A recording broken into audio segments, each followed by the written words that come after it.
ఓ 80 సంవత్సరాల పెద్ద ఆయన గుండె నొప్పితో హాస్పిటల్కి వెళ్తే డాక్టర్ బైపాస్ సర్జరీ చేయాలని చెప్తాడు.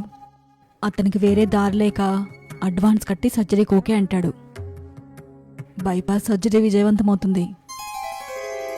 ఓ వారం రోజులకి డాక్టర్ డిశ్చార్జ్ రాసి ఫైనల్ బిల్ చేతిలో పెడతాడు. బిల్లు చూసిన పెద్ద ఆయనకి కన్నీళ్ళాగవు.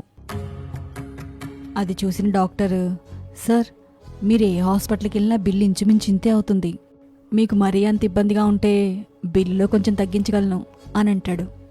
అందుకు ఆ పెద్ద ఆయన, నేను కంటతడి పెడుతుందా బిల్లు చూసి కాదు, మీరు 1,00,000 రూపాయలు అదనంగా వేసినా పే చేసే స్తోమవుతుందంటాడు. అతని మాటలు విన్న డాక్టర్కి ఏం అర్థం కాక, మరి ఆ కన్నీళ్లు దేనికోసం అని అడుగుతాడు. అందుకు ఆ పెద్ద ఆయన, 80 సంవత్సరాల నుంచి ఆ పరమాత్ముడు నా గుండెని తన చేతిలో పెట్టి అడుగడుగునా కాపాడుకుంటూ వస్తున్నాడు. అది ఆగకుండా కొట్టుకోవడానికి ఏనాడు ₹1 కూడా చార్జ్ చేయలేదు.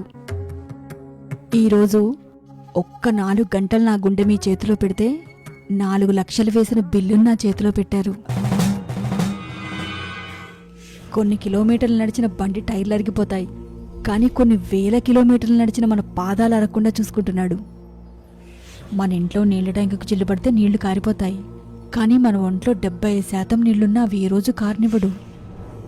మోటార్తో నడిచే పంపు ఏదో రోజు ఆగిపోతుంది, కానీ ఏ మోటారు లేకుండా మన శరీరంలో రక్తం నిరంతరం ప్రవహిస్తూనే ఉంటుంది.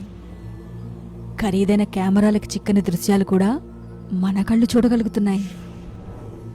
ఎలాంటి పరికరమైనా ఛార్జింగ్ లేనిదే పనిచేయదు, కానీ ఎలాంటి ఛార్జింగ్ లేకుండానే మన గుండె నిరంతరంగా కొట్టుకుంటుంది. విశేషమేంటంటే ఇవన్నీ పైసా ఖర్చు లేకుండా ఫ్రీగా ఇచ్చాడా పరమాత్ముడు.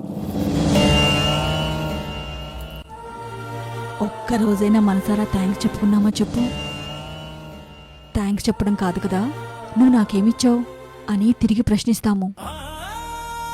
బైపాస్ చేసిన డాక్టర్కి డబ్బులు కట్టి మరీ థ్యాంక్ యూ చెప్పుకుంటాం, కానీ అదే జీవితంలో పాస్ చేస్తున్న దేవుడికి మాత్రం థ్యాంక్స్ చెప్పుకోం. ఇప్పటికైనా ఆ పరమాత్ముడి విలువ తెలుసుకోనన్నా. నువ్వు నాకేమిచ్చావు అని అడగడం మానేసి నువ్వు పరమాత్ముడికి ఏమిస్తున్నావో చెక్ చేసుకో. అడుగడుగునా థ్యాంక్స్ చెప్పుకోవాలి నాన్న, ప్రతి దానికి థ్యాంక్స్ చెప్పుకోవాలి.